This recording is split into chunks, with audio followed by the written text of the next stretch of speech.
Hi y'all, this is House Guest and I am your host, Kenzie Elizabeth. Think a Gen Z wannabe Martha Stewart meets Dolly Parton trying to live in a Nancy Meyers movie in her 20s. We talk all about life, relationships, navigating your 20s, closing out the bars, or waking up at 5 a.m. depending on our vibe that week. Ultimately, living our best lives and figuring it out along the way. So come hang out. Sometimes I have guests on who do really cool things, some of my best friends, or it's just me and my house that I spend way too much time in. So let's get into the show. Hi, house guests. Welcome back to my home. Today, y'all are coming over for a nice little couch conversation. We're going to be chatting how I'm entering my David Goggins era, half marathon training, recent reads. Just honestly, it's going to be like a nice little solo catch-up podcast episode. So I hope you guys enjoy and welcome to my home. Hi guys, welcome back to the couch. I'm so happy to have you here. It feels like the girls are just catching up. You guys are coming over with a glass of wine. I have a glass of wine in hand because I realized today I love drinking on the job. I was meant to drink on this job specifically. I shot our book club podcast episode going live on I think March 20th. Ina Garden's memoir, Reading with Harrison Wallace. It was probably like my favorite episode I think I've ever recorded. It was literally everything. I was dressed up as Ina Garden and I took a Cosmo at 3 p.m. on a Monday. Like that is just the life that I was meant to live. And so I'm thinking I might just start drinking on the job a little bit more. And so now we have a nice little glass of wine. We're kind of settling in. We're going to catch up. I'm answering some questions. I feel like I haven't just sat down on the podcast like one-on-one and chatted with you guys. I feel like that doesn't even make sense. Caught up with y'all in so long, honestly. Every time I come here for, a sit down, I'm bringing you guys some sort of book report, or I have it's like I'm an evangelical preacher and I have points. You know what I mean? And today, that's not the vibe. Today, we're just sitting back, relaxing, catching up. There's a lot going on in this world. Speaking of, this is now a sports podcast, apparently. So much is happening in sports. And this episode is going up a little later, okay? So this is a little dated. Luka trade, crazy. That was actually insane, okay?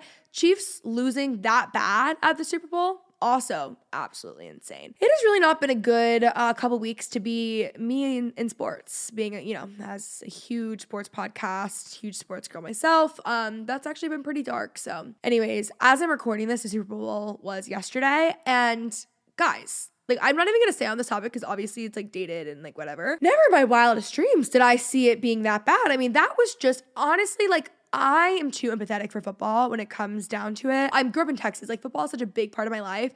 I've always watched football with my dad. I watch the Super Bowl with him every year. It's just a big thing. I'm a very empathetic football watcher. I don't like people to lose. I don't like the coaches to lose. I don't like to see everyone sad. I don't like that either way. Someone's going to come out on top. Someone's not. I need a football team assembled of all of my greatest enemies in life, and I need them to lose in the Super Bowl, and then I'll feel good about it. You know what I mean? Okay, great. I'm so happy for the Eagles, but now the Chiefs are sad. Andy Reid did not deserve that. That's very, very sad. And furthermore, this is my last thing I'll say about the Chiefs Eagles, okay? Jason Kelce, that is heartbreaking. Had he not retired and just stayed another year, he could have beat his brother. Not only beat his brother in the Super Bowl, he could have gotten another Super Bowl ring, okay? So that's really, really upsetting. I wanted the Chiefs to win, having honestly absolutely nothing to do with Taylor and everything to do with the fact that, I didn't want Jason Kelce to regret his decision to retire. And listen, I'm sure he's going to go out and about and say, it was still the right decision. I don't regret it, blah, blah, blah. Obviously, what else are you supposed to say? You can't admit that. Duh. I just don't feel good about it. I don't feel good about it at all. I don't like it. I'm very upset about it. I wanted the Eagles to win last year when it was Jason's last season. And I would have felt good about that, And then the Chiefs could have won this year. That would have worked out for me personally a lot better. I would have really experienced more joy, if you will. So yeah, that's just a little update because apparently we're a sports podcast. A little update on what's going on in sports. Everything that you guys need to know. But anyways, I asked you guys for... Sorry, guys. I just got some major tea on my phone via my friend's text messages. But anyways, moving on. Guys, I am entering my David Goggins era. Now, this is a little bit scary for us all because you guys know how I can get. I just really like to just nail something into the ground. I like to make it my entire personality until not a single one of my friends wants to be around me. It just couldn't be more annoying. Okay. And I'm self-aware. I do know that about myself. I've actually made the fact that I do that another personality trait of mine. You know what I mean? But the David Goggins thing, it's a little scary because here's the deal. I am training for a half marathon. Now, as the time that I'm recording this episode, I'm not in. I'm hoping by the time this episode goes live, I have made it off the wait list because it's in London and we're going all the way to London for this half marathon. This all started because Macy just randomly put her name in a wait list and then she got in. And then Tabby found out, and so Tabby put her name down, and then I put my name down, and then Tabby got off the wait list. So basically that left me to train for a half marathon in the span of like 7 weeks, which like is doable. However, let us not forget when I trained for a 5K as though it was a marathon last year, and I think I did a 12-week plan, okay? I'm in a much better space, mentally, physically, spiritually, emotionally. Actually, I'm not quite sure about any of those things. I'm in a better place in my running career, if you will. So I do feel like I can do it. I'm not really concerned about the training as much. I'm more so concerned about getting off the list, but I'm honestly not even concerned about that. I think I should work on being concerned about things in my life. That's actually something I'm either 0 to 100. I either think everything's gonna work out and it's like rainbows and butterflies and I feel like really, really good about everything, or I'm like, it's over, everything. I'm losing it all. We're done. Like that's it. It was nice knowing you guys, you know? So I'm working on, I don't remember if I'm even stressed about this or not. Honestly, I'm like, I'm working on being a little more stressed, and I am channeling good energy into getting into this London half marathon. It's not like the London marathon. It's like another one in April. So hopefully we'll see that, because you guys know I love London. Actually, maybe you don't know that. If you listen to the podcast, you would know that I love London. And I went last year, and we went to Arrows twice. We were at Wembley. It was like everything. I went probably the year before that at this point. I'm going to put down my glass of wine because I feel like this is just getting a little bit extra, just like not really very needed. Anyways, mainly I just want to go to London, if I'm being honest. And my friends are down to go to London if we run this half marathon. So that's just kind of like my thing that I'm dealing with right now. Enter David Goggins into the chat. This all started years ago. My brother has always told me about David Goggins. He would get up at like 5 a.m. and do all these crazy things. He literally never took hot showers ever. It's like crazy. I don't know. He just like was one of those like really like health, whatever, all into that stuff. So I always knew about it. And then actually David, who's here right now, also listened or read or whatever. And he read for 1 week and then he ran 10 miles. And so as I, was gearing up into my half marathon training, I decided it's time to listen to the David Goggins book. Okay, I put it on this morning for 4 minutes and I was out running in the rain at 7 a.m. I actually think it was earlier than that. And David Goggins wouldn't be proud of me. He would just expect that of me. So, and that's like something I have to be okay with. I'm proud of myself. I'm officially, as I'm recording this, 1 run into my training block, but I'm feeling good about it. Like it's going to be good. Honestly, I feel like I needed to take a little step back, if you will, from my running. It just kind of, I got bored, I think. I don't know. It's kind of crazy because I only run when the weather is really, really awful. Like I ran all summer in Texas when it's 110 degrees out. Granted, I needed to run at this point. It was more so like mentally. But now that I'm like getting back into running, no, of course I didn't run in the fall when it was beautiful out. It's freezing and raining, okay? So that's just like been a whole thing. But I am entering my David Goggins era, and David Goggins told me I was lazy this morning, basically. Like that's what I'm getting at, and it made me get out of bed. And then I went on a run, and I'm gonna be doing it until I run this half marathon. And I'm really hoping that does something. Maybe after I read this David Goggins book, guys, I'll be giving another like book report style solo podcast episode. There's actually a couple books on my TBR list right now. Actually, let me see if I can just pull some up right now that I feel like might end up turning into solo episodes. I am so into Audible right now. This is not sponsored. I know they like sponsor a lot of things. I don't think I've ever been sponsored by them. I love Audible. I love a memoir on Audible. I don't really listen to a ton of fiction on Audible. I love it when it's like a memoir narrated by the author or whatever it might be, or something that is nonfiction. So most recently, I just read From Here to the Great Unknown by Lisa Marie Presley and Riley Keough. Lisa Presley is Elvis's daughter. Riley is Lisa's daughter, Elvis's granddaughter. Lisa passed away, I believe I want to say actually January 2023. I think we just hit maybe 2 years around that time, I think. And so Lisa had been writing a book on her life, but didn't really feel like she had much of a story to tell, but for some reason just like really felt like she needed to share her story. So she was working with ghostwriters, she was doing the recordings, doing all the stuff, and it had taken her years. And a month before she passed away, she asked her daughter Riley if she could help her with the book. So they were going to work on it together, and then she passed away. And then Riley ends up finishing it after she passes away. Lisa also lost her son in 2020 that would be Riley's sister. Are you guys following along with the family tree? I hope you are, okay? So anyways, it was an incredible book on grief. Like, I feel like it's so rare that you hear about sibling loss and sibling grief, and that was like really helpful for me on like Riley's end. But this book, guys, it was the best audiobook I've ever listened to in my life, and I don't know if anything will ever touch it. I finished the book in less than 24 hours. I started it on a Sunday.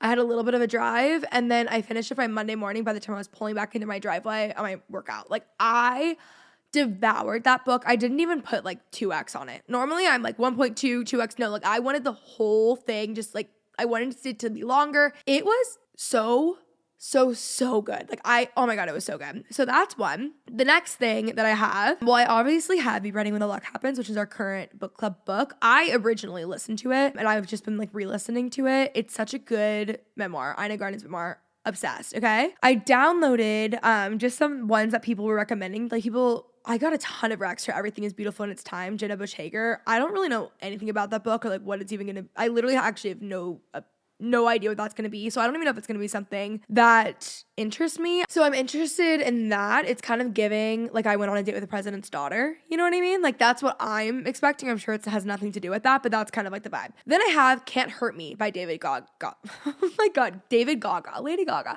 by David Goggins. And that's really where I'm entering that era. I also have downloaded, queued to go, Necessary Endings by Henry Cloud. This was recommended to me by a friend who's kind of like a big sister, like mentor in my life. And she's like, you really need to read that, more so about like relationships, but I'm really excited to read that.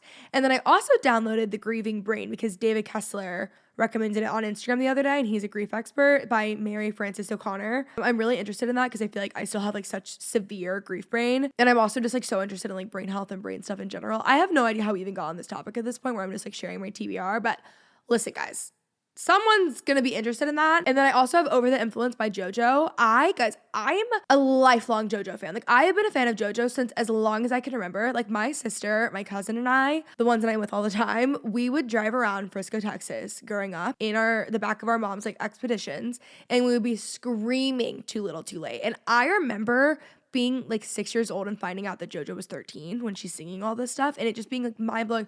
I've kept up so closely with her career when she went away for 7 years, like the whole thing. So it's actually shocking that I didn't download, like I've had it on pre-order. I think I just couldn't make the decision if I wanted to read it or listen to it on Audible. Anyways, that's another one that I like have to, because I'm actually seeing her really soon in concert if I haven't already by the time this goes up. So gotta get that done. She's a dream podcast guest of mine as well. I just love her, like, oh, love her. So anyways, that's like my TBR right now. It's a lot of Audible. I do have some stuff downloaded on my Kindle for fiction. I feel like the past year, it's just like, for me, not been a good year in fiction. I feel like it's not necessarily the new releases, it's just the stuff that I've been reading. I don't know if it's that I turned 27 and, you know, I think there's like a second frontal lobe that develops when you're 27, okay? Tell that to the scientists. But I really actually think that, because something happened to me at 27 where I just like don't want to read like cheesy like smut books anymore. And like I do from time to time, like the cozy, I like to like a mind-numbing book.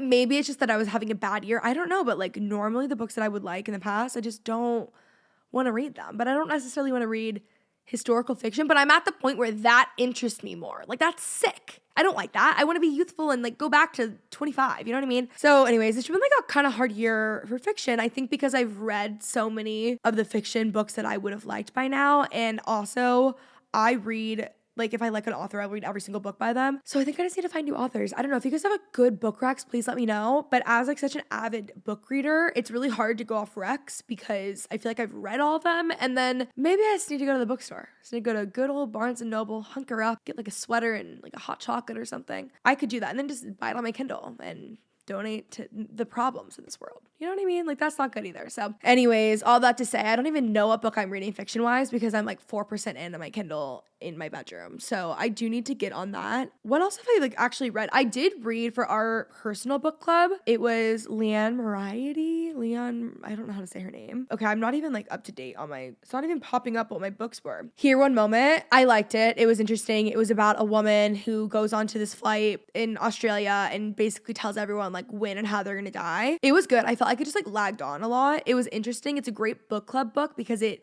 talks about a ton of themes such as grief, loss, you know, even just the idea of would you want to know when and how you're going to die? Like I wouldn't want to know either of them at all. I don't want to know.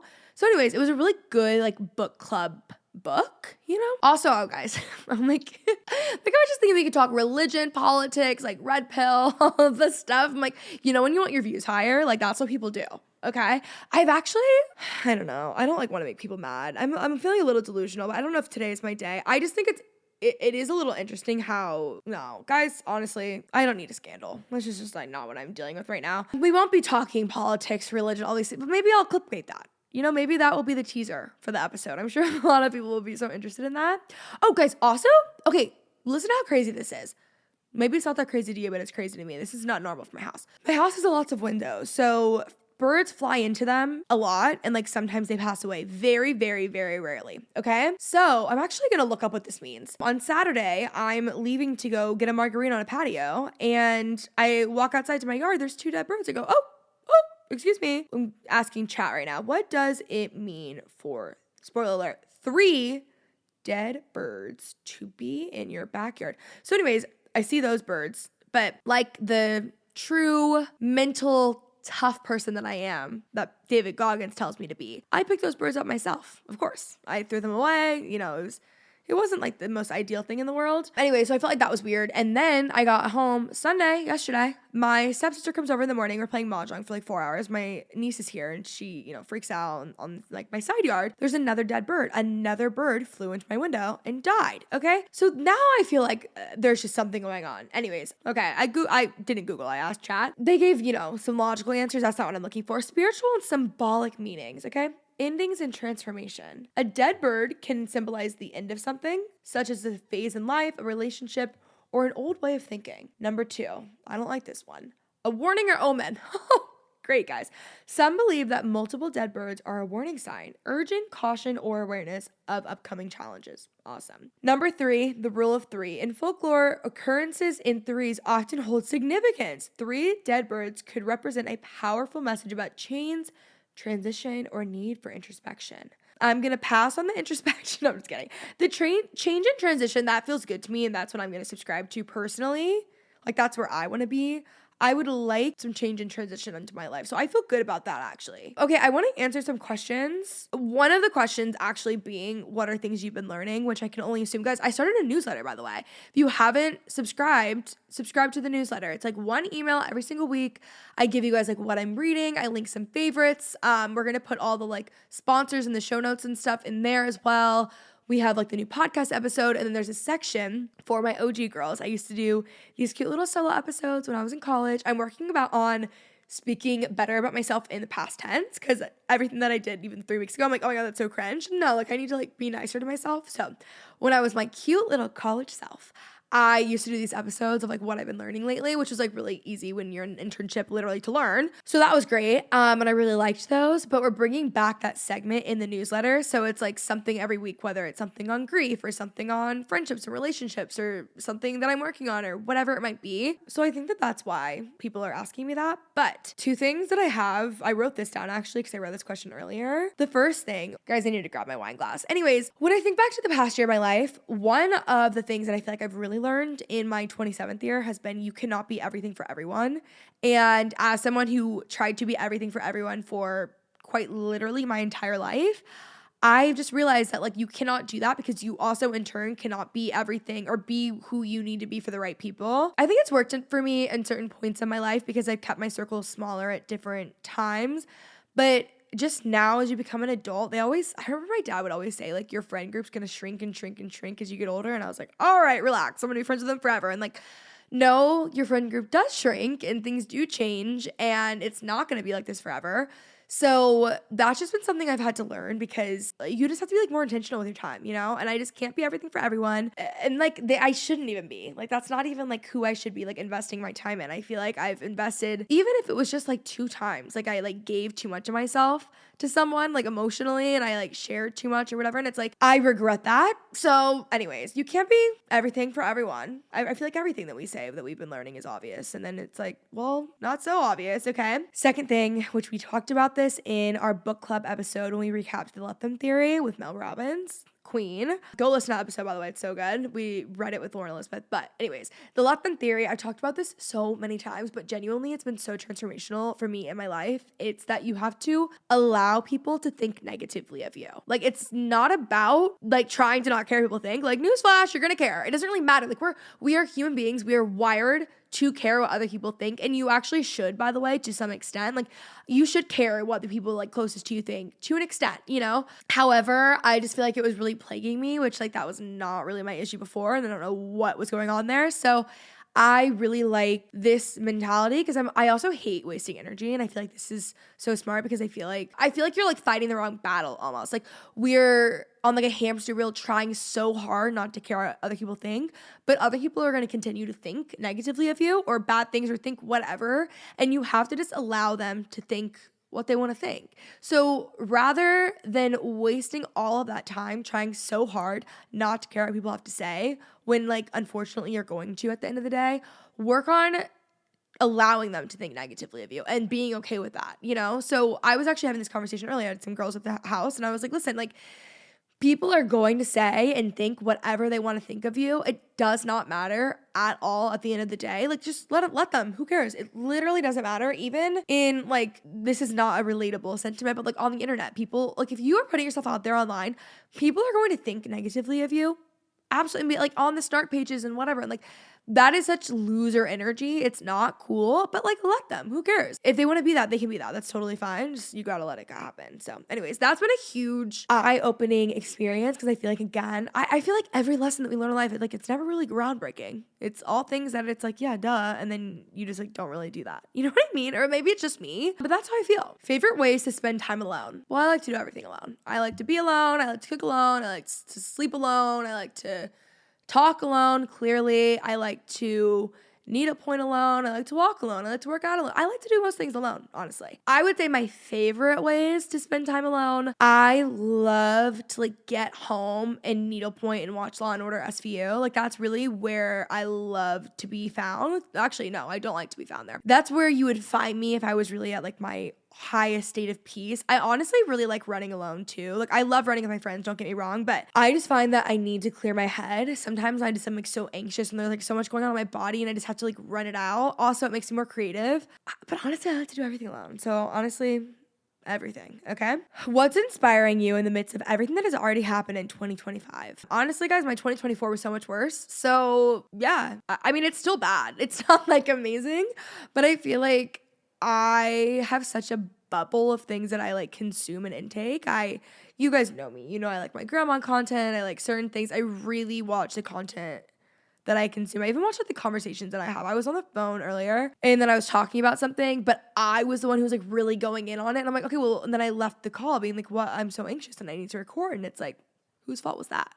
Mine, duh. I'm mindful of what I'm consuming. I understand that the question is at large with like the state of the world and it's like, you know, not in the best place ever. I just try to like unplug sometimes. I don't know. There's really nothing you can really do. How to not feel pressure to be married or have a boyfriend in your 20s. Now, I would like to apply a little bit more pressure on myself. So I'm not really quite sure how to answer that because I'm trying to do the opposite. I'm trying to apply the pressure. So I don't really know if I'm the best person to answer that right now. I would say go back and listen to my why being single for 2 years is the best thing that ever happened to me. If only she knew it was going to be 2 more years. It's kind of crazy. I have a lot of episodes on like being single. And honestly, I love being single. That's kind of the issue with me. But I think that those episodes will be more helpful to you. I think at the end of the day, you just get a hobby. Like, seriously, I think that people are in bad relationships and wasting their life away because they just don't have a hobby. I'm so serious. The times that I have stayed with or gone back or stayed too long in a relationship with a guy that like I knew I shouldn't have been with and I didn't really want to be with at the end of the day, it's because I was afraid of being alone. And if I would have just made my life when I was alone better, I would have been fine, you know? So like developing hobbies helps your self-esteem and it also gives you a life. And then you're not staying in things that you shouldn't be staying in. You know what I mean? So honestly, I know that I'm literally like the dad in my big fat Greek wedding with Windex and Windex curing everything, but I think hobbies cure everything. Like I really do.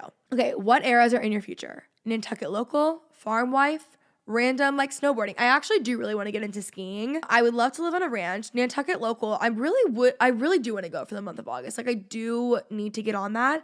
I don't know if I told you guys on the podcast about like what was going on there. It's actually like completely my fault because I like, never followed up. One day something just got into me and I was like, I want to spend a month on Nantucket.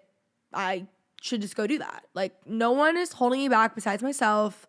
I have a dog sitter. I can go. I don't have like a husband and kids, like I can go, you know? So I'm like, I need to just go do it now. So I got an Airbnb. Here's the thing about Nantucket is that it's about $40,000 for a one night stay. Okay, so I knew I needed to like figure something out, but I don't have a friend who wants to go to Nantucket for a month. And also it's not cutting costs really even up. I don't know. I was just like looking at my options because I also was at the point where I was like, look, I want to do this so bad. I mean, I was, by the way, I was exaggerating about the 40,000 barely. There are options for that, by the way. Basically, I was like, I'll spend more money. I'll just figure it out. Like I need to figure this out, but I wanted to spend less. Okay. So I found this woman who was renting a room.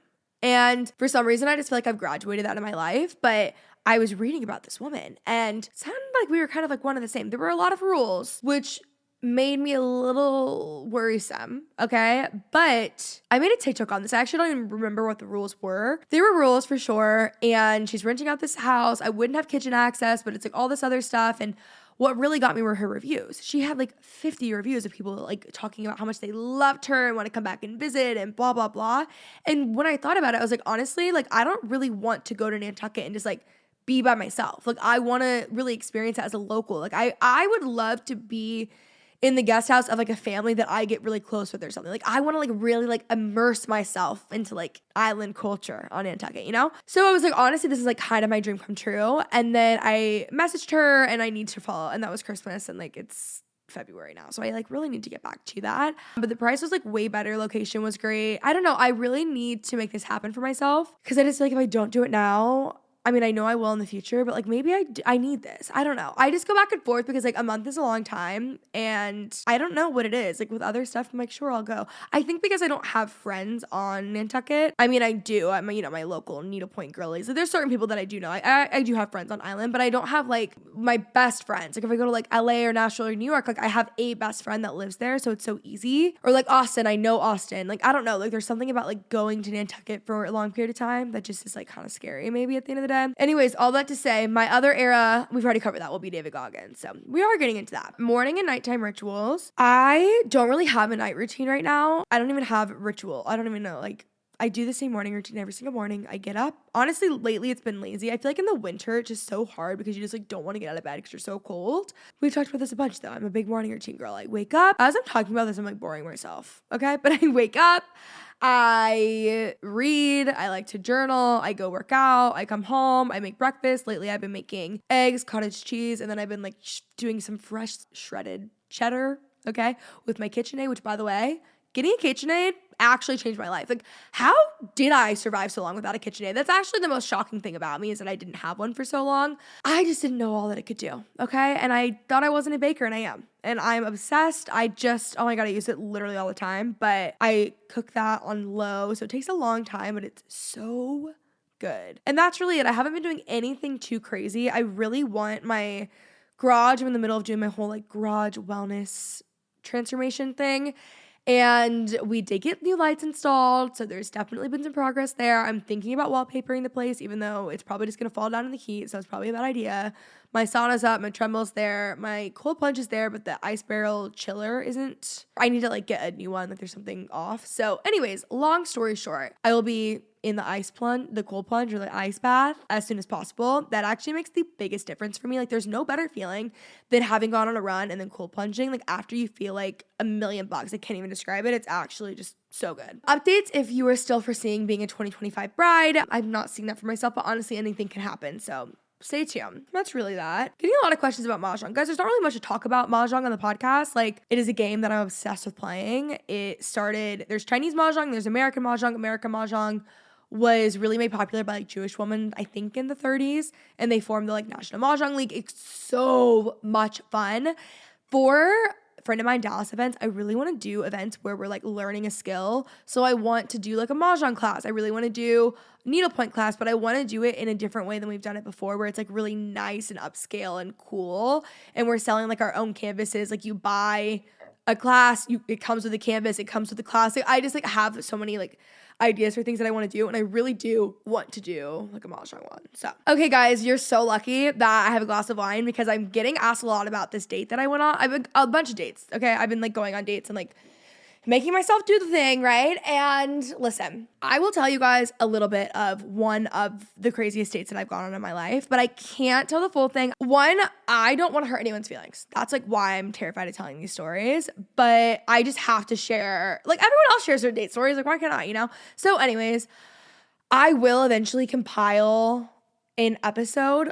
I think I'm dating for podcast. I'm not even dating for sport. I'm dating for podcast, like material. You know when they say like writers have to go out and live their life to get material and to do their job? That's how it's like podcasting. I need to start dating. So I have some stories. Okay, so I went on a date not that long ago with a guy and we're sitting there talking. He was nice. Like it was fine. I swear he did not ask me a single question about myself, to the point where I think I'm actually safe because I don't think he would even know that I have a podcast, like, or anything at all for that matter. My favorite thing about a guy, side note, is when you go on a date with them, they don't ask you a single question about yourself. And then at the end, they tell you how much they like you. It's like, yeah, you like that I'm you. You like that I had nothing to say and then it was all about you. You know what I mean?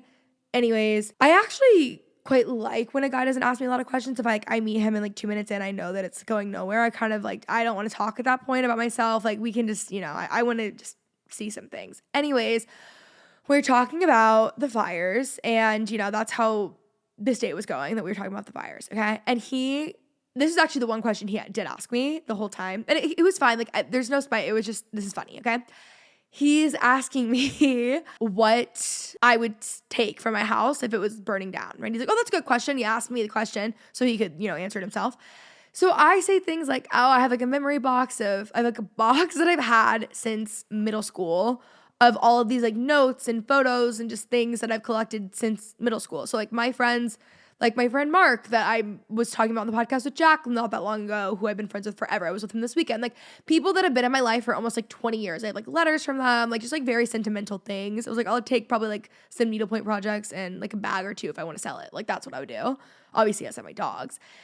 And he goes, and I'm not kidding, he goes, I would take this Ferragamo scarf because it serves as an anchor for me in life for what I was going through, which I can only assume was the breakup that he referred to, that I got on this like elaborate trip with my family and blah, blah, blah, blah. And it serves as an anchor for him in life. And I'm just sitting here and I'm like, this is so crazy. Like, this is actually so crazy. I also feel bad even telling this story. Like, I don't know. I don't even know if we're going to keep this in or not, guys. I need to, find someone in the next couple of months. I need to compile a list of all of these dates that I've gone on, all of the stories, all the crazy things, and then go out with a bang, okay? One long solo episode where I tell you guys the craziest things that men have ever said to me, okay?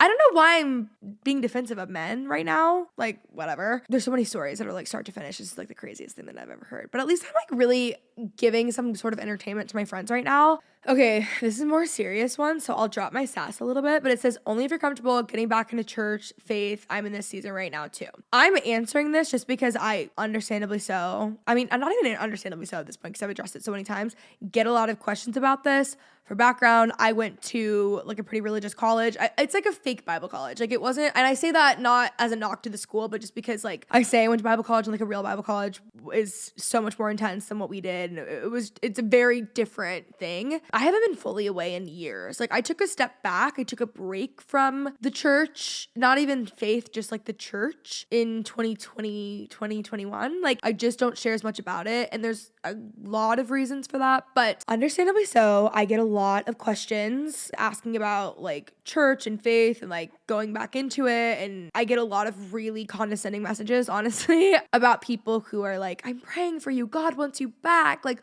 all of this stuff that like I think people truly do mean well. And I think that sometimes like just the systems that they're in are failing them and they think that that's normal. What message was nice. Like that one that I'm answering is nice. But I, first off, have like grown up in this. Like I went on my own. I started going to church. People who listen to this is not going to be some like crazy religious chat. Don't worry. I'm always interested in people's perspectives on this, especially in like their 20s. I think it's interesting because like, yes, faith becomes your own, but faith for me is always my own. Like I didn't grow up with a family that took me to church. I didn't grow up, my family is like Christian, sure, but like that was not like a huge part of our childhood by any means. And I started going on my own. So like it's really always been my own thing. There is no hate like Christian love. Like I have never been more hated on or attacked than by Christians online, or honestly, even in real life. I think the first time I ever had people like really truly be mean to me was in youth group. Like it's always been like this. I've never ever fit into the mold of like what they want me to be, what they expect me to be. And like here's the thing, I'm using the term they, which I always say, who's they, who cares? But I really just mean like the church at large. Like this isn't just like a they situation. This is like I'm consistently getting messages and stuff like this. First off, I've been back in church for so long. Not that it's anyone's business, but like it's actually been years.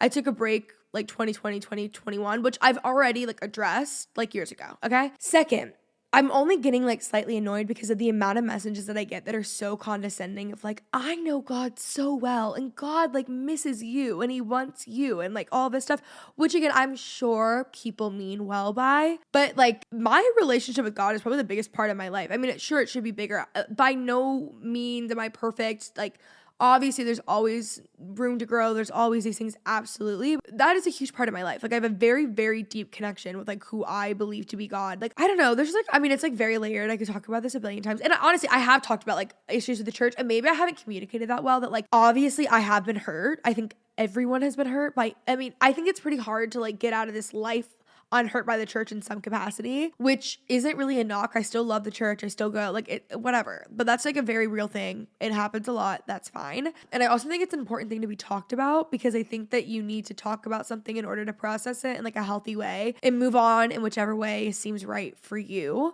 I'm not trying to be like this hater. Like, yes, I've been open. I've shared certain things and I've gone back, whatever. Anyways, just the amount of DMs that I get consistently from people that are just like on their high horse of like, I know. And like, I feel like maybe this is coming off as like, I'm just like taking this offensively. Like if I had one to like show you guys right now, you'd be like, oh, this is like kind of crazy.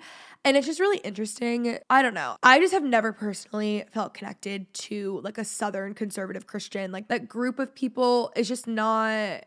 And there's like no tea, no shade. It's not necessarily there's like a right or wrong. That's just like not what I connect with or even like view how to live life. Like I think in the same way that people look at me and want me to fit in this mold and want me to be something because that's what they think is correct. It's like, I'm not that because I don't agree with that. Like, I'm not that because I don't think that that's what you're supposed to do. And it's just not, I don't know. I'm trying to be very mindful because at the same time, like, I don't want to sit here and be like, well, I'm right and you're wrong because I really don't feel that way. I think sometimes when I'm frustrated, I can lean that way and I don't want to be like that at all. That's something that I'm working on. There's actually a song from my friend Ben Hastings, now that I'm thinking about it, that's like coming to mind. Let me find it.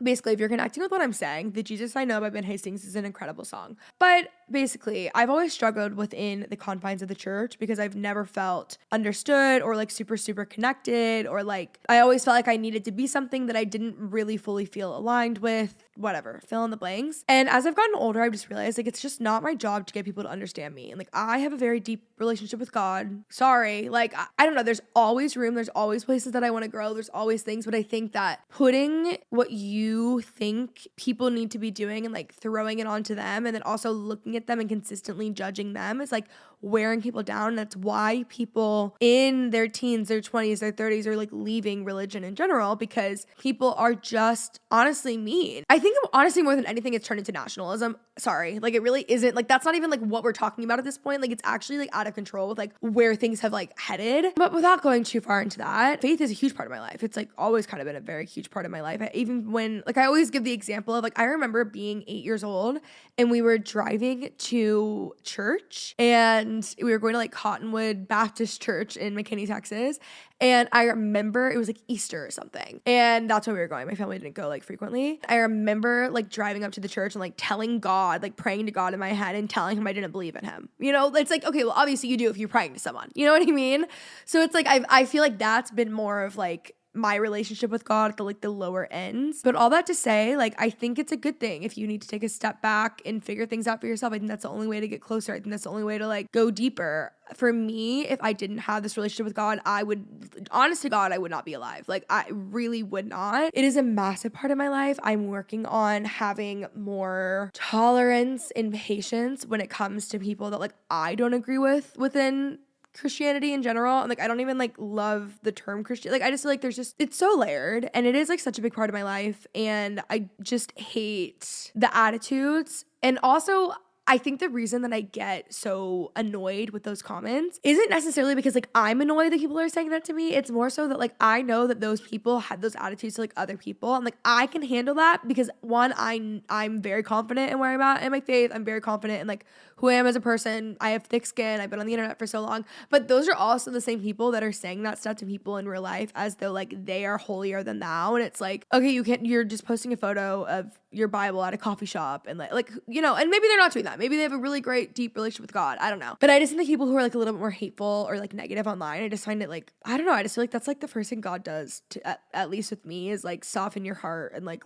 make you love people more and see them differently, which is like what I'm currently trying to do in reverse. But yeah, I don't know. That's just kind of some of my thoughts. It is not my job to make other people understand me, and I'm confident with where I'm at. And that's just kind of like where I'm at on the topic. Like, I think there's so much that I could say like faith-wise that I don't know if you guys are interested in like more. I could do I don't know. Maybe you guys are like tuned out and you're not interested in this stuff like at all, but I would be interested in doing like more open conversations around it, just because I feel like people in their 20s are like just figuring it out themselves. And I know there's so many people who have messaged me and like the stuff when I have talked about it in the past has really helped them. And I've always, even when I was like, look, I'm hurt right now, I don't feel like I even really talked as much when I was hurt. I think I was still, there was underlying. I mean, there's still things that I hurt my feelings now for sure, but I'm interested in having like more open conversations for sure. I talk a lot more in depth about like faith with my friend Anna on her podcast, the Golden Nugget podcast. If you guys go listen to that, I'm interested in it. I think too, just everyone wants to feel like there's something greater than them to believe in, because this world can just be like so dark and awful. It's like even like our worst, lowest days, there's some sort of like miraculous miracle happening then. And like even at the end of the day, if we're wrong, I would rather live like that and have like some sort of hope. For me, it would be a really depressing life, like not thinking that there's anything else out there, because like this world isn't so great, you know what I mean? And at the end of the day, I think like as long as you're like loving everyone and being open, like there's really like not much harm if you're doing it correctly or like in a positive way. So yeah, for me, it's a positive, but I was just trying to answer that and like trying to be like the least amount of like sass as possible, because it really does, it just like annoys me. I felt that way since I was like a little kid. I remember I was like 5 and I like asked my parents to like go get me like a Bible. I got this like red pebble Bible. Like this has been a thing for a very long time. Like that, this has always kind of been a thing, but I just remember always hating people like using it as an excuse. I think it's so hard just in the past decade in the States, especially, like people use things out of context and use it. I mean, people have done it forever, for all of history, to like abuse other people. And like, there's just like so many elements of like manipulation and all these things. So anyways, to the smaller degree, even just like socially, things like that really drive me crazy. Or like I have people who are older than me that are like, I don't know, we don't even like need to get into that, but yeah, it's definitely like a tricky thing to navigate. And the only reason I'm even talking about this now is because like it's okay to have to navigate it. Like it's fine.